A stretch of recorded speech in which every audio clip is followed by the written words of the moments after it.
उत्तराखंड में हरीश रावत को 28 मार्च तक बहुमत साबित करना होगा। विधायकों की बगावत से सरकार संकट में आ गई है। उत्तराखंड के मुख्यमंत्री हरीश रावत ने राज्यपाल से बंद कमरे में करीब 15 मिनट तक बातचीत की और उसके बाद वहां से निकले। अब समय बहुत ज्यादा नहीं है, 28 मार्च तक ही उन्हें अपना बहुमत साबित करना होगा।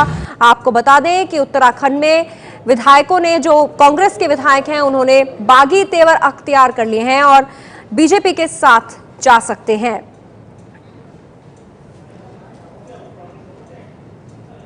राज्य के गार्जियन हैं, मैं उनको राज्य की राजनीतिक स्थिति के विषय में अपना असेसमेंट देने के लिए गया है। उत्तराखंड में कांग्रेस सरकार के मुख्यमंत्री हरीश रावत की कुर्सी रहेगी या जाएगी, इस पर अभी भी सस्पेंस बना हुआ है। कांग्रेस के बागी विधायकों के साथ बीजेपी बहुमत का दावा कर रही है, तो हरीश रावत कह रहे हैं कि उनके पास भी बहुमत की जादुई आंकड़ा मौजूद है। इस बीच उत्तराखंड के स्पीकर ने बागी विधायकों की मान्यता रद्द करने के संकेत दिए हैं। उत्तराखंड में हरीश रावत सरकार को लेकर मचा सियासी घमासान चरम पर पहुंच गया है।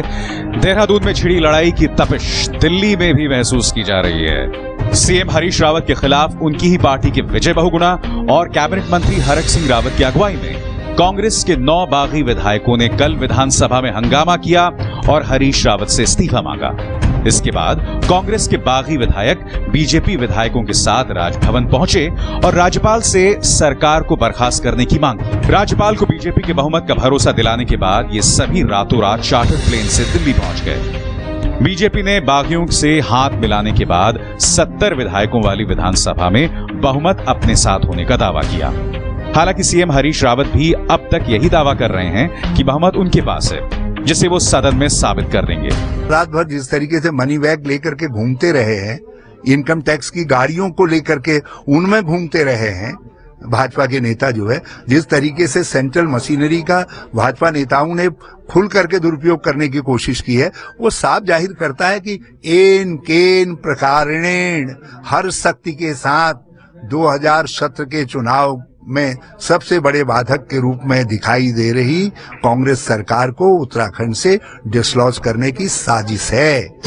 70 सदस्यों वाली विधानसभा में अगर 9 बागी विधायकों की सदस्यता खत्म हो जाती है तो सदन की संख्या 61 हो जाएगी।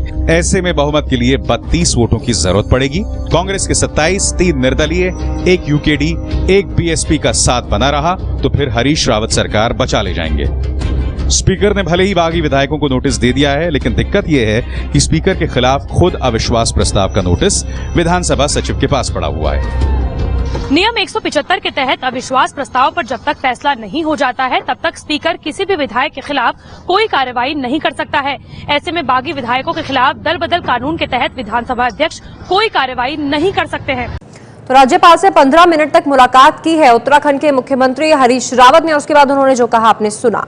सरकार को लेकर उत्तराखंड में जारी उठापटक के बीच बीजेपी के नेता सतपाल महाराज ने यह दावा किया है कि कांग्रेस के 5 और विधायक बीजेपी के समर्थन में आने वाले हैं। जिस तरीके से सतपाल जी 28 मार्च तक का वक्त दिया गया है, क्या हरीश रावत बहुमत साबित कर पाएंगे, या जिस तरीके से अभी घटनाक्रम चल रहा है वो सरकार अल्पमत में मानते हैं आप? राज्यपाल जी ने ये कहा है कि 28 मार्च से पहले आप बहुमत साबित करें, तो ये तिथि तय हो जाएगी। और मैं समझता हूँ उनके पास बहुमत नहीं है, क्योंकि 67 की असेंबली के अंदर 35 जो हैं वो बीजेपी के साथ हैं और 32 जो है कांग्रेस के साथ है, तो बहुमत उनके साथ नहीं है। क्या कांग्रेस से और टूटकर विधायक बीजेपी की तरफ आ सकते हैं? ये तो समय बताएगा कि हम इंतजार कर रहे हैं। लेकिन हरीश रावत ये कह रहे हैं कि आपके भी 5 विधायक उनके संपर्क में हैं। ऐसा है, वो ये बोल रहे हैं कि 5 विधायक हैं, मैं नाम नहीं बता सकता, उनको जान का खतरा है। तो मुख्यमंत्री को अगर ये पता है कि उनके विधायकों को जान को खतरा है तो उनको पुलिस अवेल करनी चाहिए, पुलिस रिपोर्ट लॉन्च करनी चाहिए। इस तरह की थोथी और कोरी बातें करना उचित नहीं है। लेकिन जितना लंबा वक्त दिया गया, क्या आपको लगता है कि हॉर्स ट्रेडिंग आगे चलेगी और आपके विधायकों को हो सकता है कि उनके पाले में जा सकते हैं, यही वजह कि आप दिल्ली लेकर आए? नहीं, ऐसा नहीं है, बिल्कुल ऐसा नहीं है। हम लोग यहाँ नेताओं से मिलाने लाए हैं और अगर राष्ट्रपति जी के पास ले जाना पड़े तो उनके पास भी ले जाने को तैयार हैं। हमने सबके एफिडेविट्स ले लिए हैं और सब लोगों ने स्पष्ट जो है मतदान किया है और उनका फाइनेंस बिल तो गिर ही गया है, सरकार तो वैसे गिरी गई उनकी। तो यानी अगली सरकार अगर बनती है तो क्या आप मुख्यमंत्री के दावेदार उसमें हो सकते हैं? हम दावेदार नहीं है, मैं तो यहाँ केवल एक पार्टी को मजबूत करने के लिए और मोदी जी के हाथों को मजबूत करने के लिए आया हूँ। तो आपने सुना सतपाल महाराज जी का कहना है कि सरकार अल्पमत में है हरीश रावत की, और चाहे वो कितनी भी कोशिश कर रहे हैं बहुमत साबित नहीं कर पाएंगे, क्योंकि उनके विधायक उनके खिलाफ खड़े हो गए हैं। और जब भी सदन में अगर बहुमत साबित करने का दिन तय होता है तो बीजेपी और जो कांग्रेस के विद्रोही विधायक हैं वो हरीश रावत की सरकार को गिरा देंगे। Rajan Singh, ABP news, Delhi.